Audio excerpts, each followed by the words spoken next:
कोल्हापुरातील पंचगंगा स्मशानभूमीमध्ये शेणी आणि लाकडांचा वापर करून मृतदेहांवर अंत्यसंस्कार केले जातात.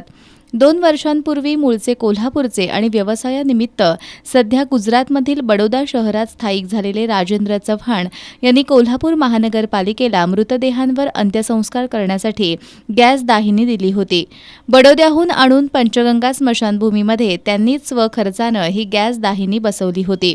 मात्र कोल्हापूर महानगरपालिकेनं ही जुनी गॅस दाहिनी सध्या बाजूला काढून या ठिकाणी 1 कोटी रुपयांच्या खर्चातून नवीन गॅस दाहिनी बसवण्याचं नियोजन सुरू केलंय.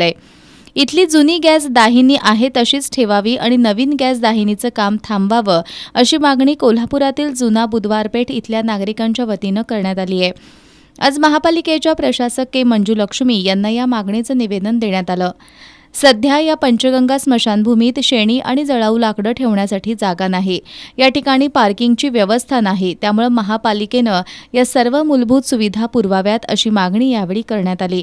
या मागणीची दखल घेतली नाही तर तीव्र आंदोलन छेडण्यात येईल असा इशारा यावेळी देण्यात आला.